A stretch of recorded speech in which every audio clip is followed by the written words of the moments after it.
Coming up on Virginia Currents, find out how the Churchill community comes together for a market in the making when we visit a very special training session. Plus, stories of hope and recovery. Find out how the Caritas Healing Place transforms lives and elevates those who hit rock bottom because of addiction and homelessness. Also, hear the story of a young woman who battled an addiction to opioids and won. Find out how Friends for Recovery helped to make it happen. Then we take a trip for your taste buds at the legendary Virginia Diner in Wakefield. And a compilation of recovery stories told through songs in our Spotlight on Virginia Music. All next on Virginia Currents.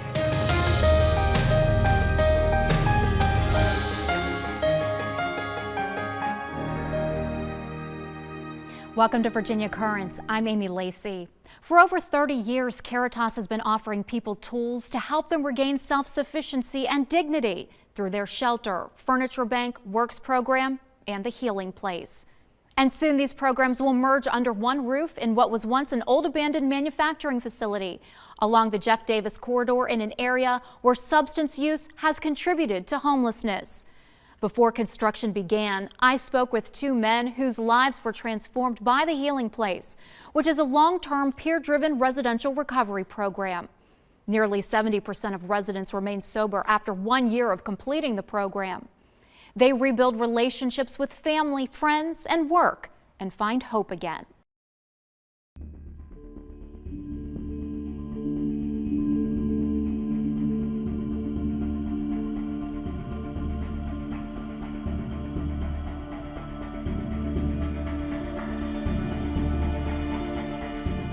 If I don't come there as soon as I get out this prison, that I'm going to die. I would try, and I mean I would try my hardest to quit. The drugs had just took over.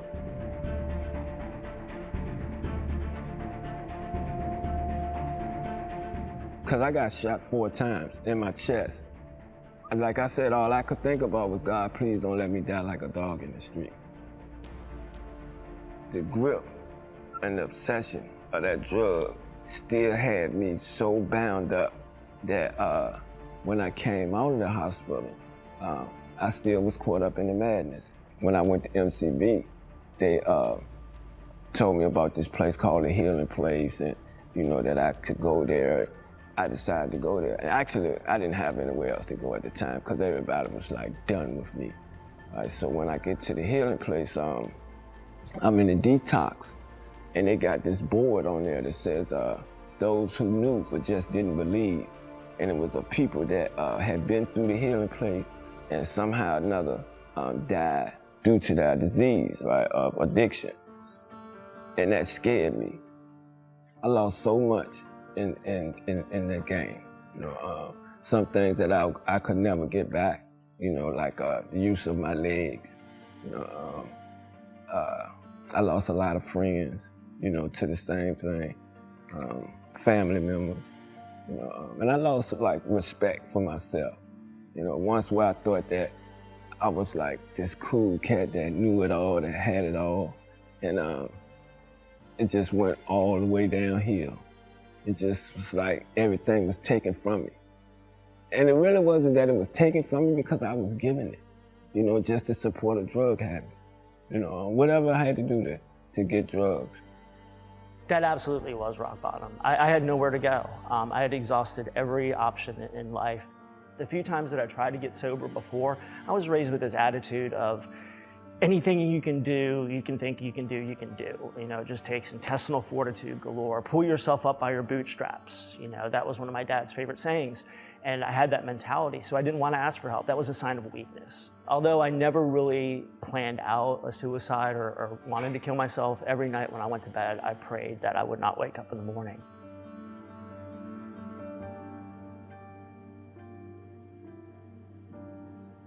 Yeah, well, I had to lose everything. I had to, because I had such a skewed outlook on life, a totally wrong viewpoint. At the time, I didn't know that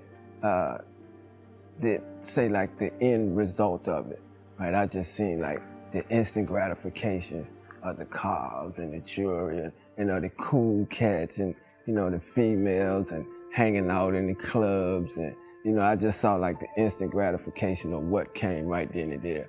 But I didn't know the outline, you know, like what was gonna come next. I thought it was just something to do, just to be social, just to be cool, just to fit in. I didn't know that the effect that it would actually have on my life, like years later.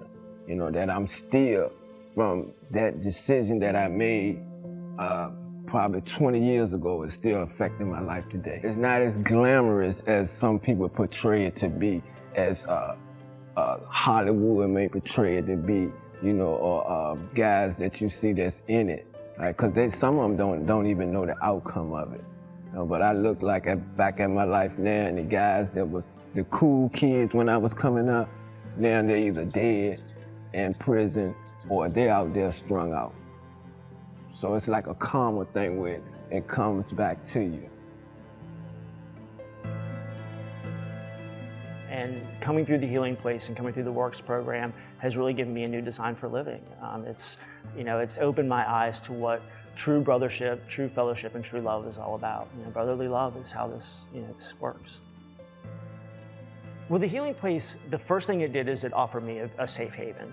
It really was a sanctuary, a refuge, if you will. It was able to get me out of like the stressors of daily life. How am I going to pay these bills? How am I going to make ends meet? Where am I going to find the next drink? You know, like all those things that I was dealing with in life. All my security needs were taken care of. I had shelter, I had food, laundry, shower, running water, everything I really needed to survive. And so I didn't have anything else to worry about. I could just focus on my recovery and focus on me. It's a very intense program. They do a very excellent education aspect to alcoholism, so I got to learn about my disease in a safe environment and learn that in order to stay sober, I have to help other people and ask for help from other people. And without that, it's not going to work. I went through the entire program. I went to the Works program, which is their workforce development program. And through there, I kind of discovered that I really enjoy helping other people. Once I completed that part of the program, I went right into the peer mentor's office and started working with the new guys that are coming through the program, helping them based on what I had done. It's my lived experience, you know, my experience could possibly save somebody else's life, and that's amazing. And other people had done it for me. Why not give back to what was so freely given to me? I do the best that I can. You know, I know how I feel to be homeless, you know, to feel helpless, you know, to go through depression, you know, to be put in a wheelchair, you know, and the doctors tell you that you will never walk again, right? Somewhere along the line, somebody that's going through exactly what I went through, you know, I don't like to try to be like a role model. I could be a real model, because I know when I went through it, people that hadn't been through it, I wasn't listening to them, right? Somebody had to come to me like that. I know what you've been through, I know what you're going through, because I've been there, and this is where I'm at now, right? That just like stuck to me. And I feel like if somebody gave that to me, it's only fair that I give it to somebody else. The Healing Place told me, say, most people that look outward dream, but people that look inward awaken.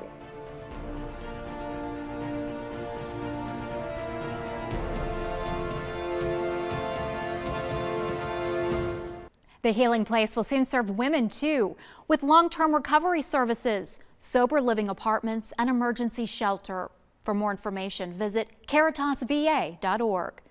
Caritas also has a stake in a project that's been called a game changer for Richmond's Churchill neighborhood. The Market at 25th is a full-service grocery store in what's been a food desert for more than a decade. It also offers invaluable employment opportunities to residents right in their own backyard. For this week's Currents in the Community, I go inside their special training session. Kiki is here. Good morning, y'all. I wasn't here early on time, so good morning, y'all. I chose It's the Caritas Works Workforce Development Program. And what we've done is tune it and individualize it to the needs of the market. We were asked to sort of put the unity in community and to help empower the employees to become a family and to be of service to their community. What do you enjoy about working with this group? They seem so diverse and just wonderful. They are diverse. I enjoy, like you saw today, that light bulb going off and them making friendships and truly caring about each other and seeing that connectivity happen. That is my family. Like, that is my family over there. I love them. I love them like I love my kids and my real family. So I'm excited to work there. I lived on 31st Street in 97, 98. I went to Armstrong, and you know, me growing up there, you know, it was kind of rough. So, you know, to come back to your community and, you know, work in the grocery store and work around the community and just being involved, you know, I'm excited for that. What really drew me was just the community piece and serving where I live. I live right on 38th Street, right in Churchill. So my heart is to see people in this community succeed. Just the piece of giving opportunity and building confidence and values for those that don't even have that confidence in themselves, this was a big draw for me. And I just want to serve. I want to serve with everything I have to this community. I want to see people succeed, and I want to be a part of that. It really is. This is for Church Hill. Of Church Hill, 60% of the people who are working there are from the Church Hill neighborhood. We're not restricting things, like we're giving opportunities, second chance opportunities to felons, you know, people that have made bad decisions in the past. We talk about second chances. Well, the Market at 25th are actually giving those opportunities. A lot of people talk about it, but I can testify that we're doing it. To bring in a market, a store for the community is the first time I've ever seen anything happen like this. Where I'm coming in as customer service / bookkeeper. I've had over 5 years experience in customer service and in grocery business, so I'm really excited to be with the Market at 25th. But going through Caritas, I learned so much about how to deal with the customers better, how to do eye contact better, and how to speak on the Market behalf of making them warm once they come into the store and into the community, so they can feel welcome and at home and bring them back. A happy customer will always come back for better customer service.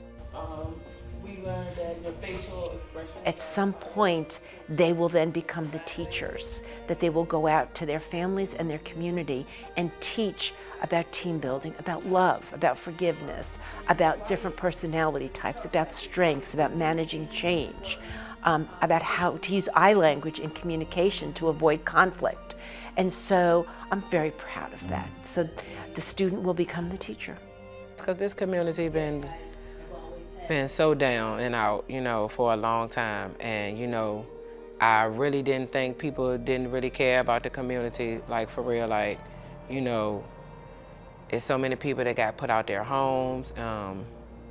You know, it's just nobody's caring. And now that people are coming together, you know, I'm really just blown away for real. Like, I'm happy that they're coming out here and helping the community for real, because there's a whole lot of people that need help, and just to know that, you know, somebody is there, you know, somebody is listening to them, that's just great. Just giving back to the community. So that's it.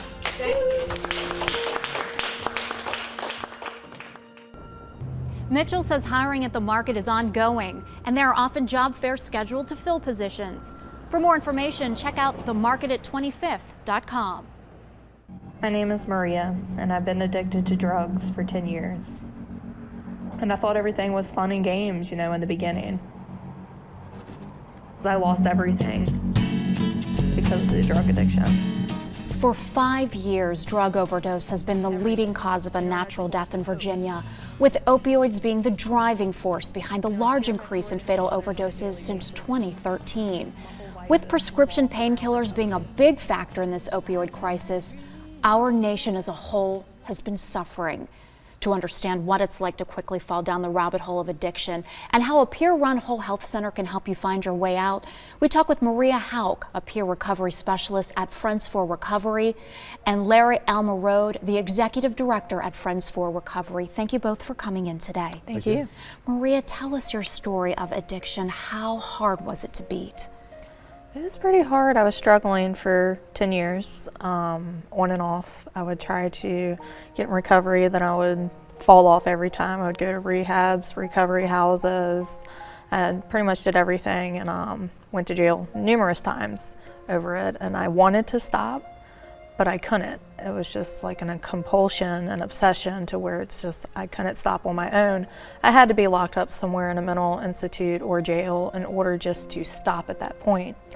And I would, like I said, you know, try in many places like psychiatry and stuff like that, and it just wouldn't help until that, until I just hit rock bottom.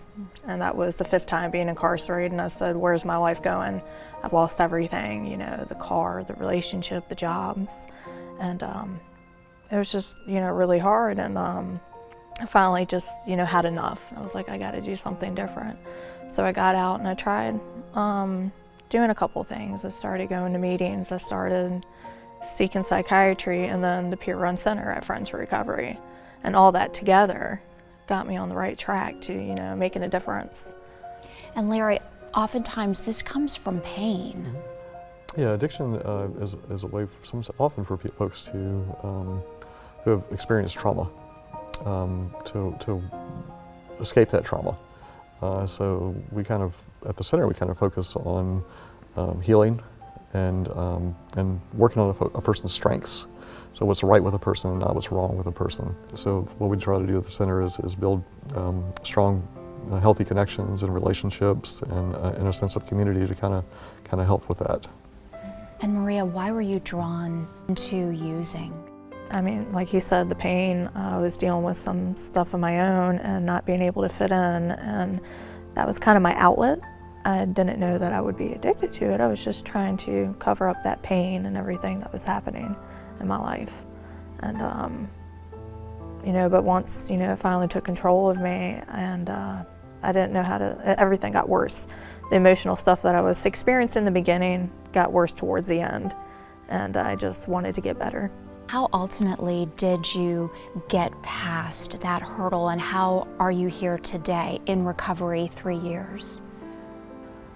I just keep striving for my recovery each day, you know, and I help others with, you know, addiction and mental health challenges, and just doing that helps me stay on track with my recovery, you know, giving back and where I work to where I can help people reach their goals and get past their troubles, you know. It just keeps me going.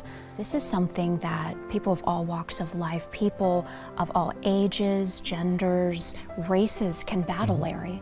That's true. Yeah, at the center we see folks from every walk of life and every, you know, doesn't matter with class or race or age or anything like that. We, you know, young or old, we see people that are affected by this.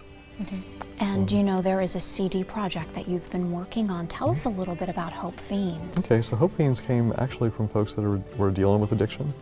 And we kind of did an informal survey, and it's like, what would you like to do? And we were like, you know, just because we stopped using and that kind of thing doesn't mean we don't like good music. So we decided to do the CD project with Brooke Saunders from Rockets and Calvin Cecil from Snowmoon Records to produce a CD that actually had stories of recovery of folks from opiate use disorder, and have those songs professionally done. And we called it Hope Fiends. Actually, Maria titled it. And you know, our largest goal with the CD is to save lives. That somebody will be listening, that it'll, you know, have some kind of connection with the person on the record, and that they'll have an aha moment from listening to it. I got this gift and now I give it. Maria, what does your song mean to you? It reminds me of how it was, you know, in the past and where I'm at in my recovery today. You know, I'm going on 3 years, you know, being in recovery, and I get emotional every time I listen to that song, and I'm hoping that it will touch the lives of somebody else that might be struggling and say, you know, maybe I can do this too. Let's give it, you know, a shot, because recovery is possible for anybody, you know, and coming from a point to where I didn't think there was anything such as recovery and being in it, I want to have my life any other way, you know, because I don't want to go back to what brought me to my knees. Well, Maria, your story, Larry, your support, both invaluable to this conversation that many people in Virginia are having. Thank you so much for coming in today. Thank you for having us. For more information, you can go to friendsforrecovery.org. Also visit facebook.com/friendsforrecovery Whole Health Center. You can find info on the CD there.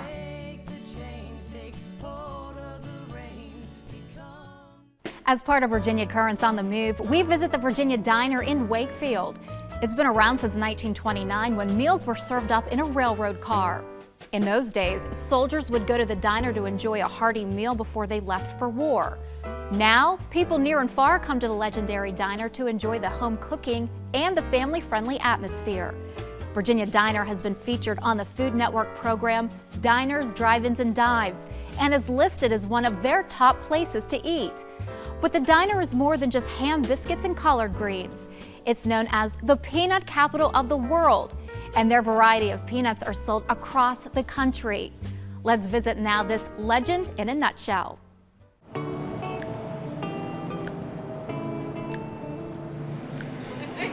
Well, I'm very spoiled here, okay? They get me, I get them, and it makes me feel good. I have a lot of favorite things here. Of course, my dessert and everything pretty much solid with the famous apple pie and ice cream. But I have a variety of things. The meats, first of all, they have a great buffet. And if you're very hungry, that's the route to go. It's homemade, everything's made from scratch. They truly care about the food they make, and it's just so good. We use local ingredients, like our Edwards ham is right out of Surrey, and it really just brings out the taste of Virginia. You need to try the peanut pie, especially warmed up with ice cream on it. It's just like eating a Nutty Buddy. It is so good. A lot of people from Carolina come in here, but I've had people come from Washington, Maryland, from Hawaii, Pennsylvania, just on the way to the beach, just to stop here and get a ham biscuit, piece of pie. Yes, indeed. This is a go-between place, like going from Richmond to Virginia Beach. People say, hey, we always had to stop by the Virginia Diner. And they say, you know, everybody recommends it. I mean, certainly the peanut side of the business is the backbone of the business, but the restaurant is the face. And you know, people from all across the state know of the diner. They've been here as a child, back in the 20s. I have copies of those early menus, and you would have eggs and bacon for like 15 cents would be the price. It is the longest running roadside diner in the state. Well, I mean, the diner was started in 1929. It is a railroad car from the Sussex and Surrey Southampton Railroad, which in this part of the state was mostly a bunch of logging cars. They logged a lot of lumber out of this area. In the late 20s, they started to sell off their inventory of train cars, and one ended up sitting in Wakefield and became the Virginia Diner. And the diner's been running since 1929. This would be our 90th year. We used to come here Thanksgiving, to be honest, because my grandma didn't want to clean everything up. And the food was just so good here. It just became a tradition, you know, every year. And we still do it to this day. My family still comes in and eats Thanksgiving dinner here at the Virginia Diner. We've been here for 90 years, and we're still going to be here, so come see what it's all about. Good coffee. Oh, yeah. Now that you're hungry for a good old-fashioned meal, you can visit vadiner.com and start planning a trip for your taste buds.